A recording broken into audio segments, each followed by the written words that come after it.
Hello and welcome. I hope you're having a great day or evening, and it might even get better because today we are playing Underboard.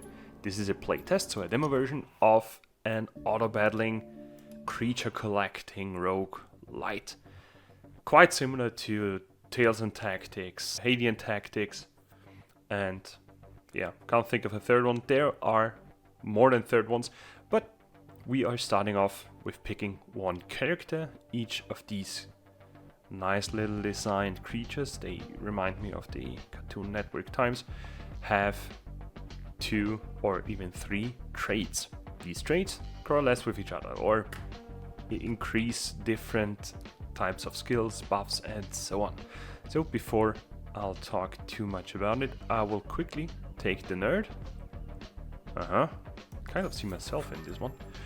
And this one shows its maximum health, attack resistance, skill resistance, so how much damage it takes from other monsters, how much damage it does, and so on. And below that, after energy cost 60, we see a skill. So periodically the nerd will gain mana, and when he reaches 60 mana, 60 energy, he will use Spell Discharge. Targets current enemy, deal 84 skill damage and gain motivation. Motivation means duration 5 seconds plus 30% energy regeneration. Sounds good? So here we are. We're starting off in a quite simply designed map. The first stop we have is where we gain an item. These items we can attach to characters. So what do I want? We want maximum health, increased attack, critical attack chance, or skill power. Skill power is great because this one now does 105 skill damage. And now the path splits up, so we can choose either way. I will pick the upper road, and here we have our first enemy. We can place our characters on the map in the blue zone, so this is our zone, and once we press start, they will start attacking each other automatically. We can increase the speed because as much as I like the animations, they are quite simple. So we've won a battle, we've gained 1 experience potion. When we have 3, we can place it on the nerd and he will level up. Then here we have a spell area as a next stop where we can gain a spell, because we have health. We have health and we have mana. This mana recharges after each fight and slowly during the fight. So what do we use it for? Spells. So this Glory, for example, select a player character in range center, apply Valor, meaning they have +5 attack damage. We can do that every 20 seconds for 20 mana, meaning we can actually stack up attack damage. Then we have Mountain. Mana reservation 30%, so 30% of our mana will be blocked off just for this spell. This means we would gain preparation, anticipation, and perception. Only preparation will be active from the start, because 1 point is enough to give every character with preparation plus 30% skill resistance. Not very powerful right now, so let's maybe take Oasis. Here we have 70% energy pulse chance. Recover energy equal to energy regeneration on attack. And these other 2 as well. Well, it's a coin flip actually, because currently we don't have either of them, I think. So I will just pick this one, because our nerd has... Oh no, we actually have them. If we activate Mountain, wonderful. Now we have 2 of preparation. We need 3 points to reach the next threshold. Anyway, let's move on to the next area, fight against another enemy, against this one. Let's start. Here we have 30% blocked of our mana because of this spell. And we gain another experience. Another item area, so another thing we can equip to our character right here. Oh, we would gain another preparation. This item gives us +1 preparation. And plus 30% energy reserve. Grants energy equal to an amount of skill resistance after receiving an enemy skill. Okay. So this will gain more energy once it gets hit by an enemy skill. So here's another spell. Fire Shroud. Select the player character. Apply 150 immolation. Okay, no. Warcry, spell range, +1.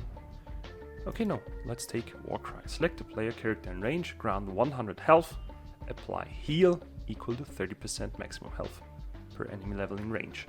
Sounds very good. But what we are currently lacking is another character, because we only have one at the moment, which is neither very exciting nor very powerful for upcoming boss fights, because each map has a boss. So here we see the number 7.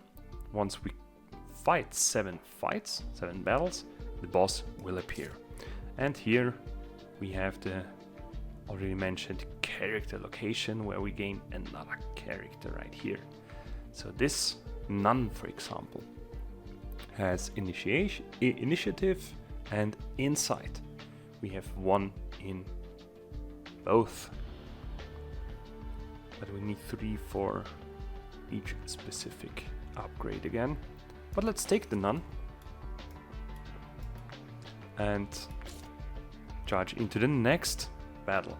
And this is basically the current routine, combat routine, and this will only get more and more active of a battlefield, especially because we already have 3 experience, so we can level up the nerd. So he has now increased stats as well.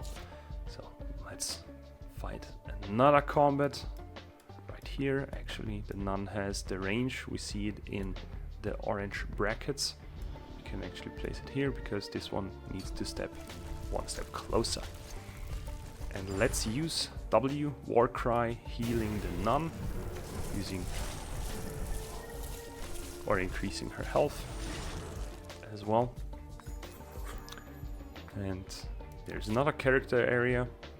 Which character do we get now? We will get another nerd, a baby, or a rebel.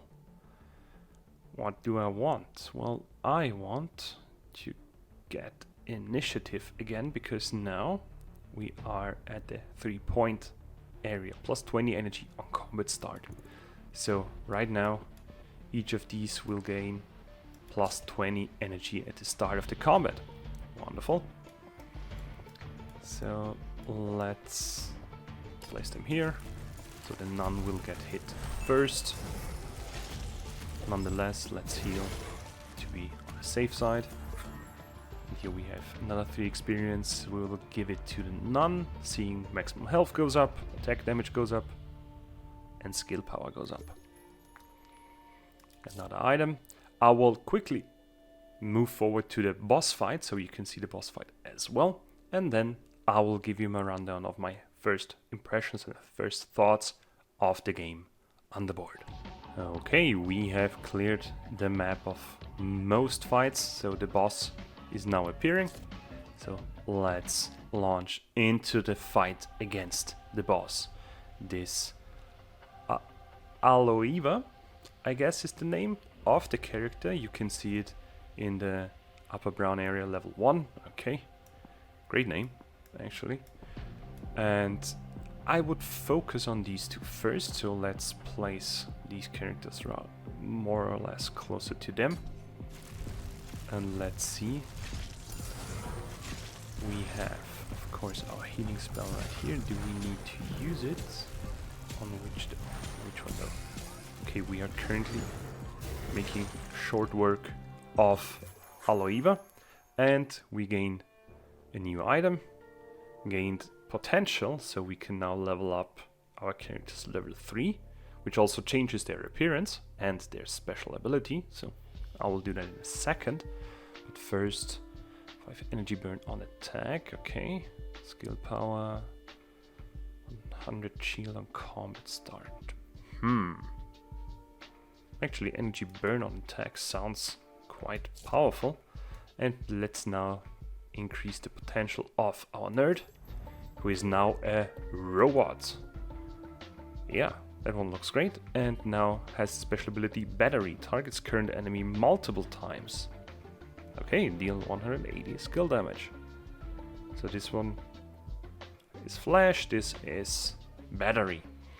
Okay, now we are moving into the next section. Again, we'll fight through these enemies, fight to the next boss, and so on and so forth. So I will give you a quick rundown of my thoughts of the game. So first up, what I liked.